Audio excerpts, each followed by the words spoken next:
to the channel Acharya Ji Online. Please subscribe the channel and press the bell icon.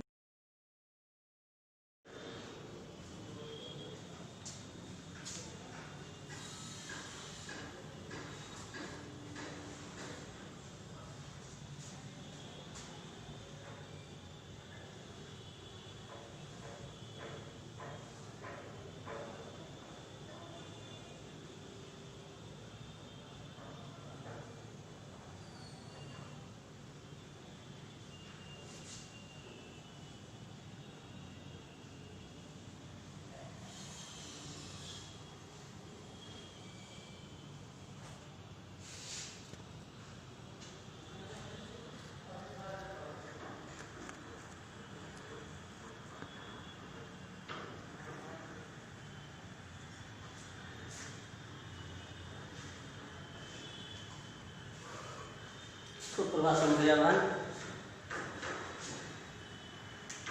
इस संकट की घड़ी में हमें विश्वास है आप अध्ययन अध्यापन घर पर बड़े जमकर बड़े प्रसन्नतापूर्वक कर रहे होंगे। यह बात जरूर हम लोग को फल रही होगी कि हम लोग आपस में एक दूसरे के सामने नहीं दिख रहे हैं, लेकिन फिर भी ये नेट के माध्यम से व्हाट्सएप के माध्यम से हम मन से पढ़ाई कर रहे हैं, ऐसा मुझे पूरा विश्वास है। आज कक्षा चतुर्थ के विषय हिंदी पाठ 3 का मैं कुछ प्रश्नोत्तर आपको 13 तारीख को कराया था। उसी का आज प्रश्न संख्या 6 से जो शेष बाकी था उसको आज हम पूरा करने जा रहे हैं। दिया है कि निम्नलिखित प्रश्नों के उत्तर दीजिए। मैंने प्रश्न नहीं लिखा है, सिर्फ उत्तर लिखा है। आप प्रश्न सहित उत्तर लिखेंगे अपनी पेन कॉपी में। पहला प्रश्न है, रत्नाकर कौन था? तो जैसा कि आप पाठ के माध्यम से पढ़े थे, आपको ध्यान में है, रत्नाकर एक दस्यु था जिसको हम डाकू कहते हैं।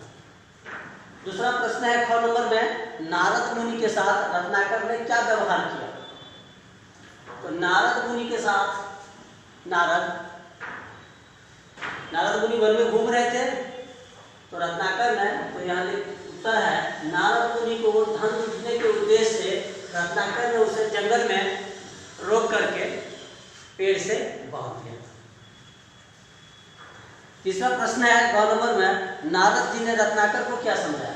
जब नारद जी को पकड़ लिया गया तो रत्नाकर ने कहा कि नारद जी को जब पकड़ लिया गया तो नारद जी उसको समझा रहे हैं। क्या समझा रहे हैं कि नारद जी कहते हैं रत्नाकर कि घर जाकर सबसे पूछो कि तुम जो ये पाप करके धन कमा रहे हो, वे पाप में तुम्हारे शामिल होंगे या नहीं? नारद की बात सुन करके वह घर की ओर चला गया। अब रत्नाकर ने घर में आकर क्या पूछा? अब वह घर आया तो अपने पति पत्नी बच्चों से सबसे पूछा। तो रत्नाकर ने घर में आकर पूछा कि मैं पाप करके धन कमाता हूँ, इस धन में सबका हिस्सा है, क्या मेरे पापों में भी सबका हिस्सा है? तो उसके परिवार वाले कहते नहीं, ऐसा तो नहीं है। आपका फर्ज है, आपका कर्तव्य है कि आप धन जहाँ से कमाइए हम लोग का पेट भरिए, और आप गलत तरीके से कमाएंगे तो गलत का परिणाम तो आपको गलत मिलेगा, इसलिए इसकी हिस्सेदारी हमें नहीं है। ऐसा ही है। रत्नाकर को बड़ा अफसोस हुआ कि मैं गलत कर रहा हूँ, सजा मुझे ही मिलेगी। पुनः अंतिम प्रश्न, अंगनवा प्रश्न है, रत्नाकर में क्या परिवर्तन है? जब रत्नाकर घर से वापस आया तो उन्होंने नारद मुनि को बंधन से मुक्त करके क्षमा मांगी और कभी भी पाप न करने की प्रतिज्ञा की। कहना है अब कभी मैं पाप नहीं करूंगा। 4 नंबर प्रश्न है, रत्नाकर क्या बना? वही रत्नाकर आगे चल के वाल्मीकि, महर्षि वाल्मीकि के नाम से प्रसिद्ध हुआ, तो रत्नाकर वाल्मीकि नाम से प्रसिद्ध हुआ, वाल्मीकि बना। वाल्मीकि को हम क्या कहते हैं? वाल्मीकि को हम आदि कवि भी कहते हैं। इन्होंने संस्कृत भाषा में रामायण लिखी है।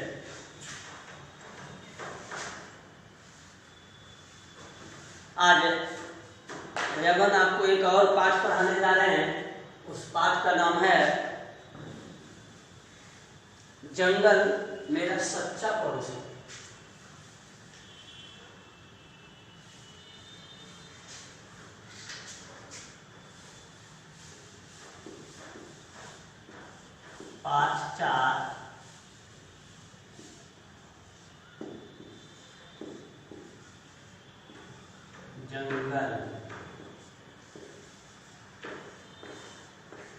मेरा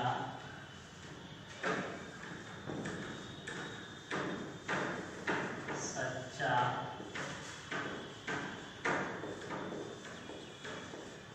पड़ोसी।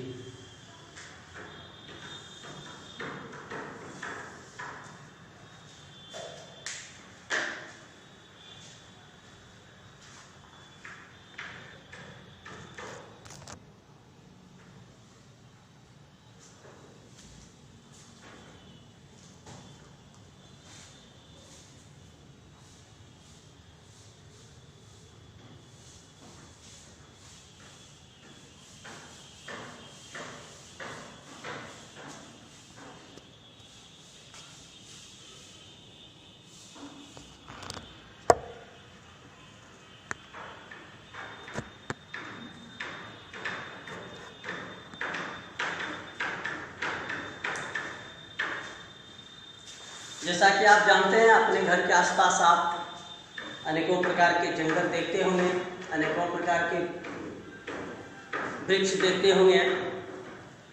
तो इस पाठ के बारे में मैं एक बार आपको यह बता दूं, यह पाठ जो है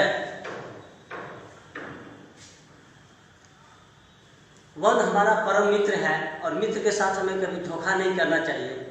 आज हमने अपने मित्र के साथ, संसार के साथ, इस वन के साथ धोखा किया है, जिसके चलते संसार आज सबसे बड़ी वैश्विक महामारी से ग्रसित है।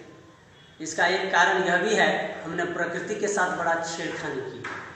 आज उसकी सजा हमें मिल रही है और उत्तरोत्तर ये मिलता रहेगा अगर हम प्रकृति को मित्र नहीं मानेंगे, प्रकृति के साथ अगर हम दुश्मनी करेंगे। तो ये जंगल हमारा मित्र है कैसे, इसके बारे में जानना जरूरी है, बता रहे हैं। रामायण और महाभारत के बारे में आपने सुना होगा, इसमें भी जंगलों का वर्णन है, वनों और तपोवनों का वर्णन हुआ है। राम का वनवास हुआ था, वो भी वन और जंगल में ही रहे थे। राम की भेंट वन में हनुमान जी से हुई थी।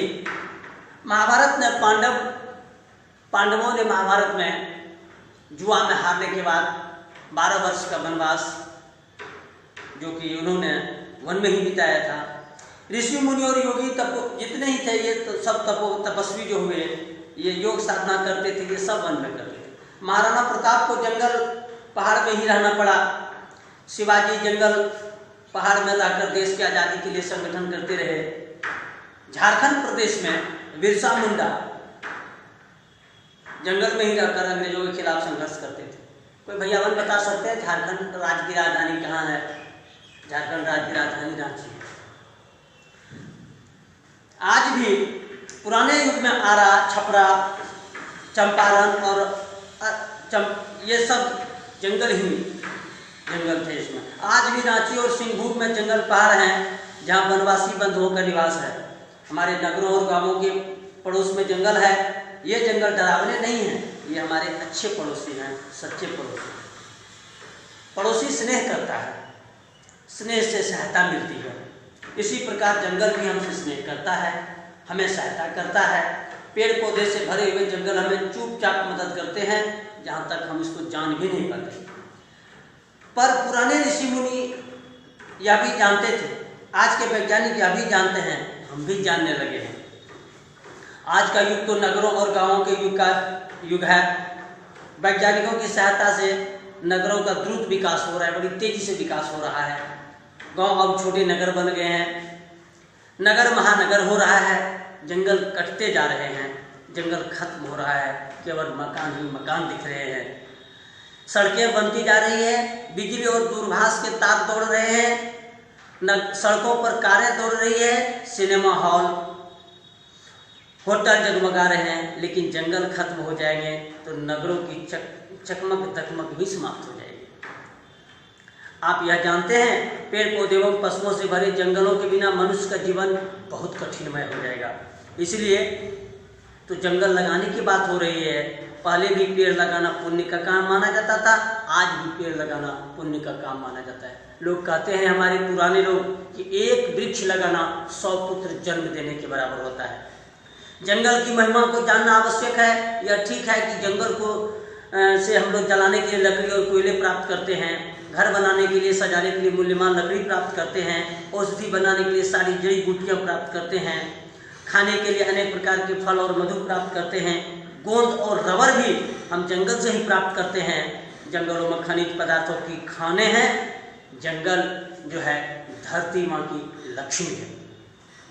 हालांकि आपके पाठ्य पुस्तक में लिखा हुआ है जंगल की धरती लक्ष्मी है, ये नहीं, यहाँ उल्टा लिख दिया गया है, धरती की लक्ष्मी जंगल है। जंगल से केवल यही लाभ नहीं है, मानव का सारा जीवन जंगल पर निर्भर है। जीवन के लिए शुद्ध वायु चाहिए, जल और मिट्टी चाहिए, पौधे, पेड़ पौधे गंदी हवा अर्थात कार्बन डाइऑक्साइड, जिसको हम लोग CO2 बोलते हैं, को ग्रहण कर लेते हैं और उसको फोटोसिंथेसिस के माध्यम से, प्रकाश संश्लेषण के माध्यम से उसको परिवर्तित करके ऑक्सीजन में O2 में परिवर्तित करके शुद्ध वायु हमें प्रदान करते हैं। इस युग में कल कारखानों और मोटर वाहनों, बसों के कारण बहुत मात्रा में कार्बन डाइऑक्साइड गैस का विसर्जन हो रहा है। फिलहाल की बात कह रहे हैं आपको, जब से ये 22 मार्च से लॉकडाउन शुरू हुआ तो अनेकों पत्रकारों ने बताया कि सड़क पर जो गाड़ियाँ चलना बंद हो गई तो वातावरण मानो बिल्कुल शुद्ध हो गया। ऐसा क्यों हुआ? तो कार्बन डाइऑक्साइड गैस की मात्रा कम हो गई थी। इसलिए जंगल जरूरी है। जंगलों के कारण बादल नमी पाकर रुकते हैं, बरसते हैं, वर्षा होती है, धरती की प्यास मिटती है। जंगल के कारण ही, वर्षा होने के कारण ही खेती होती है, हमें अन्न मिलता है, हम जी पाते हैं। जंगल कट जाएंगे तो वर्षा का जल भी पेड़ पौधे की कमी के कारण बह जाएगा, सुखाड़ आ जाएगी। इसलिए वर्षा के लिए जंगल के संरक्षण बहुत जरूरी है।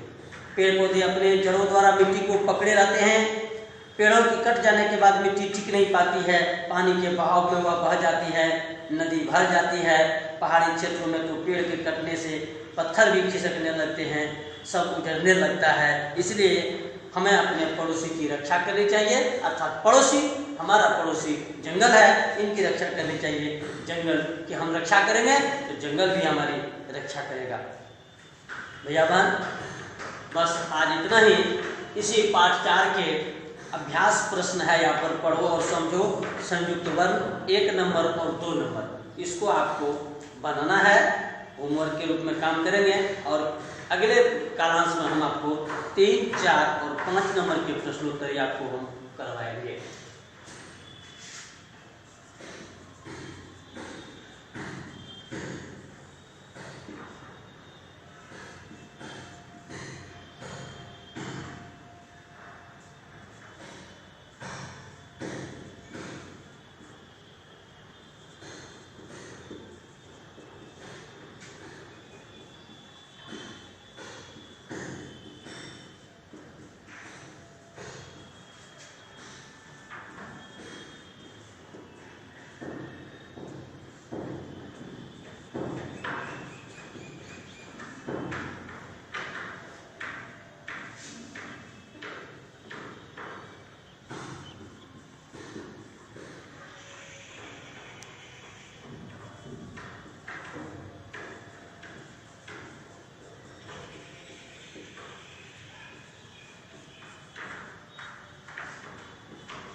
धन्यवाद।